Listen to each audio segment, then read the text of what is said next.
Welcome to the Big Ree and Ace Pick 6 NFL Divisional Round. All right, let's go, Ace. All right, boys, NFL Divisional Round. This is going to be a very good one. Last week was a really good one, boys. This is a really easy week, guys. This is where you distinguish the pretenders and the contenders. And this is going to be a good one, so pay attention, get your popcorn ready. Here we go, boys. Start you guys off. Tennessee Titans at New England Patriots. Patriots are 13.5-point favorite here. Tennessee 9-7 in the regular season, coming off a nice comeback win, 22-21 over Kansas City last week. At Kansas City, they were down 21-3 at half and came back. Great game. Running back Derrick Henry had a field day with 156 yards on the ground, 35 yards receiving. And just to give you guys some perspective, Tennessee in the past 13 games with only 5 losses, they have not lost by more than 6. Only one time have they lost by more than 6 in that 13 games, and that was a 40-17 loss to Pittsburgh when Mariota had 4 interceptions. That's not going to happen again this week because Pats, they rank 20th in interceptions and rank 30th in forced fumbles. So I don't see too many turnovers from New England here. Mariota is actually running a lot more as of the last 2 games. He's got 8 yards, 8 carries, and then 10 carries in the last 2. So he's running it more. He's putting it on the ground. And him and, Derrick Henry, that's going to be a nice combination for them against the horrible New England run D. Obviously, Henry, I like him a lot better than Murray. Murray's not going to play. They have already said that he's out. So that actually goes to the Titans' favor here. Then let's look at New England. New England is 13-3 during the regular season, 6-2 at home. They are 11-1 in the last 12 games, with the only loss being at home to Miami, which I called. But here's the thing. Everyone's all high on New England. They're going to walk into the Super Bowl. This is easy. You know what? During this win streak, they've been playing crappy teams, guys. They got 2 wins against the Jets, 2 against Buffalo, 2 against Miami, Oakland, Denver, Tampa Bay. They're just playing bad teams. They should have won. They should have lost against Pittsburgh. So they're not playing well as of late. Brady is definitely not looking good as of late, boys. The guy's got interceptions in 5 of his last 6. He has not thrown for over 300 yards in his last 6 games. 18 for 37 in the last game against the Jets. Look, there's a lot of distractions going on right now in New England. And I think these guys coming off of, they didn't play last week. Tennessee is trending up. They got a lot of confidence now. I think New England should win this game, but Tennessee is definitely staying in that 13.5. This is an easy one, boys. Take Tennessee plus 13.5. Second game, we got Jacksonville Jaguars at the Pittsburgh Steelers. Steelers are 7.5-point favorite. Okay, Jaguars 10-6 in the regular season. They had a win last week, 10-3 at home versus Buffalo. I told you guys last week in the cast these guys were going to squeak that out. Any other team they would have lost. They probably could have lost this game. They're not a good team. They're very overrated. Don't get hyped with Jacksonville here, guys. I told you guys last week to take Buffalo plus 9. You better listen to me this week. Bortles, 12 for 23 for 87 yards last week. I mean, yeah, he didn't throw any interceptions, but this guy is just not a good quarterback. Fournette, 21 carries, 57 yards. I mean, come on, at home. This is at home versus Buffalo. They are on the road against Pittsburgh. Come on, guys. I mean, I don't even need to say more, but I will. Overrated team.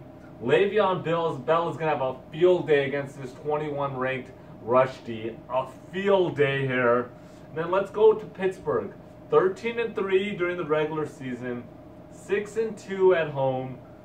10-1 in their last 11 games, with the only loss being to New England by 3, which they should have won that game. Everybody knows they got robbed there. Le'Veon Bell is in his prime. The guy's got, 1,290 yards rushing, 655 yards receiving. He's a beast.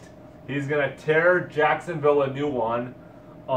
Big Butt Ben is really hot as of late. The guy's got 2 or more TDs in 7 straight games. Yes, here's the big elephant in the room. I'm going to bring it up, so I know that's what you guys are all thinking. Yes, Pittsburgh did lose 30-9 at home to Jacksonville in Week 5. So everyone's like, oh, they lost 30-9. What's going on? This is an easy one. No, it's not. You guys got to look a little bit deeper into that game. First of all, Big Ben had 5 interceptions in that game and 0 TDs. He has not thrown 0 TDs all season long except that game. He's not thrown only 2 or more interceptions in 2 games out of 16. This was 1 game, and the other one was against Green Bay. And then, let's look a little bit more into that game. Leonard Fournette had 28 carries for 181 yards. He's not going to have 181 yards against Pittsburgh. He had a 90-yard rushing TD, with under 2 minutes left in the game. Otherwise, he was 27 for 90. That's not impressive. Blake Bortles played horrible, in that game. He had under 100 yards passing. And here's the kicker. Pittsburgh was leading that game 9-7 with 7 minutes left in the third. So don't even pay attention to that game. This is an easy one. This is the one where you empty the bank accounts again in this game. This is my lock of the week. Take Pittsburgh minus 7.5. Big Reed, let's go. The first game we got is the Saturday game. We got the Falcons traveling to the city of brotherly love to take on the Philadelphia Eagles. The current line is the Falcons minus 3. As we all saw last week, Atlanta came to Los Angeles and beat the Rams on the road. They looked really good. The Rams just weren't who they were. Matt Ryan had a big day on the field. So did Julio Jones, stepping up. Didn't have many touchdowns in the regular season, and he stepped up. Their defense put in work. Falcons look good. And we got the Eagles, who are coming off a bye week. Obviously, this time is the Eagles are the first #1 seed to be underdog in a divisional round. So that kind of tells you something. Also, there was a lot of action on this game Tuesday. So that's also what made the line jump. But when you're a #1 seed and you're the underdog, that doesn't happen for no reason.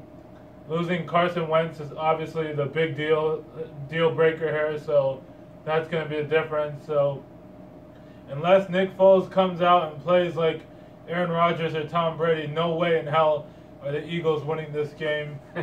I just don't see it in them. They have pretty good running game with Ajayi and Blunt, and Smallwood, but I just don't see it here.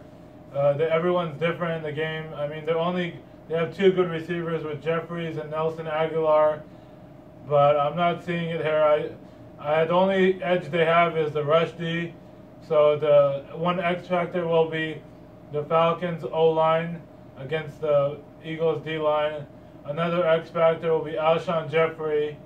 And I just see the Eagles not winning here. I see the Falcons coming in, going hard, and they're going to go back to the NFC Championship. I'm taking the Falcons minus 3. So Falcons win this one 28-17. The next game we got is the final game of the week. We got the New Orleans Saints traveling to Minnesota to take on the Vikings. The current line is Vikings minus 5. We got New Orleans coming off a win against the Panthers last week. They put up 31 points at home against the Panthers defense. They did not cover. I did take New Orleans last week. Didn't cover, unfortunately. Cam played well. They gave up I think it was 25 points at home. And, this Minnesota D is really good. No way in freaking hell are they putting up 31 points on this Minnesota D. Xavier Rhodes is going to I think they're going to put Xavier Rhodes on Michael Thomas. I see Case Keenum having a big day. New Orleans D is solid too, but Minnesota plays well at home. They only lost one game. X factors here are going to be Minnesota's run game, and again for the Saints, I think it's going to be Michael Thomas. But I'm going with the Vikings -5. They win this one 28-14 comfortably. My lock of the week. All right, peace, guys.